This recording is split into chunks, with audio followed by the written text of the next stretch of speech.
Hello and welcome to the Daily Brown Bag. Today we're going to be talking about content shock and whether we're reaching a point of information overload. I'm Chad Hill and I'm joined by Adam Stetzer. Good morning, Chad. Welcome to the Brown Bag. Content shock. This is kind of a fun term. Let's get into this, Chad.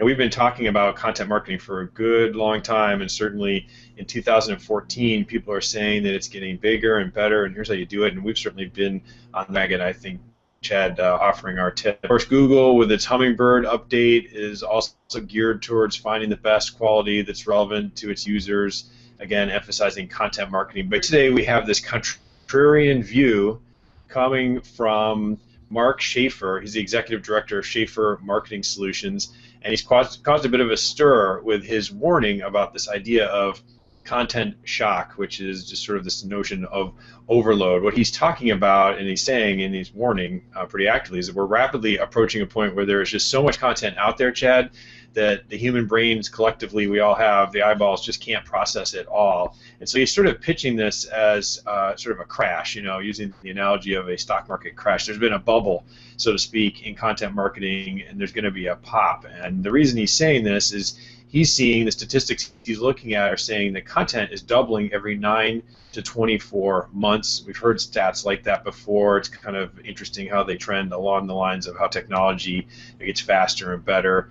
And there's only so many hours in the day, so our brains can really only process and scan and read so much, and there's only so many people in the world who might be eligible or interested in seeing this. So if supply is drastically increasing and demand is essentially flat, are we headed for a pop? So I think that's interesting. It's a contrarian point of view on content marketing. I think it's worth discussing. Here are a few points from the Content Marketing Institute, though, that talk about the state of the market. We've covered some of this before, Chad. 92% of marketers are using content marketing at this point, so the penetration is very, very high.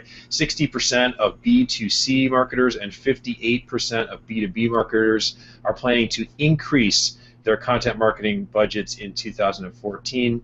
73% of marketers say they're creating more content this year than last. That trends along the lines of increasing your budget. So, Schaefer's looking at this whole thing saying, here's what he thinks is going to happen. He's making a couple predictions. One is those with the most money are going to win at the content marketing game, just like those with the most money in advertising, which means the little local players will end up losing. Number two, he's saying breaking in is getting to be impossible. So how are the little guys going to break in? And three, at some point, the cost may outweigh, or he thinks will outweigh, the benefits of creating content, because the cost of promoting it, it's not that you can't write something great or produce something great, but once you have this asset, you just have to promote it or you can't break into the cycle. So a lot to digest there, Chad. I'd be interested on your thoughts. Are we headed for a content crash? Very interesting question, and it is one that if you think about it sort of from the different angles of the publishers out there and the newspapers, their definition of what content and how they use it and how they monetize it might be different than some of the B2B clients or B2B type of customers in B2C who now are looking at content as a way to get into a discussion and nurture people. But let's take a look at this, because information overload in this concept isn't new. People have been warning about this since the invention of the press release, the printing presses, and basically that all the new content that would be created would just overwhelm the world. I think that Shel Holtz, who's a principal at Holtz Communication Technology, sort of took an opposing view to some of the stats you talked about, Adam, and he said that he references studies that show that people actually feel empowered by the amount of information available, and that we are consuming content much more categorically and in niches than ever before. So we have the ability to zero in on just the content we want, and also that content isn't always geared for everyone at once. It can be actually tailored to these specific audiences, and so now we're actually getting. You talked about supply and demand, but now that demand is able to get the content they really wanted versus just taking the supply of content that was out there. Now, Pew, who does an annual survey on how people are using the internet, talks about the fact that 71% of 18 and 29-year-olds are citing the internet as their main news source, and that now, with the growth of mobile, that 43% of tablet owners say they consume more news since getting their tablet, and basically 64% of tablet owners say that they get news on their devices weekly. So essentially what this means is that while the demand, that's true, population growth may not be there, but the mobile devices and tablets really are increasing in some ways the places people are consuming content, because when you have a minute at the bus stop or you have a minute waiting for a doctor or whatever it might be, you can actually check your favorite news source and read some interesting information. So I think that really what that means is that, you know, it's not totally true that demand isn't growing, and I don't think we're going to reach a point of information overload or content shock as predicted here.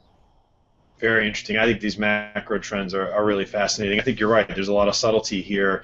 And unlike a financial crash where we all can follow the Dow Jones or the S&P, I'm not sure exactly how you would measure that it was happening if there was a content crash, so to speak, or into information overload. So I think this will be a much more subtle thing. And I think the points you talked about, Chad, are really critical for our internet marketing community, which is just to understand this macro trend and figure out how to ride that wave. And if the way people are consuming information is changing, be aware of that and be positioned appropriately. Everything we're seeing here is very much in line with what we're hearing from Google and how they're evolving their search and talking about the content that they want to promote, which is higher quality, and how you break through. I like that term, you know, break on through to be noticed in Google as you need to here just in general with your audience. So yeah, there's a lot of kernels in here, but I don't think people on the content marketing bandwagon should jump off. If the stats say, if nothing else, it's just growing. So those are our opinions. We still like to hear yours. We hope you'll share a comment or two. And if you've enjoyed this brown bag, please subscribe and join us tomorrow for another one.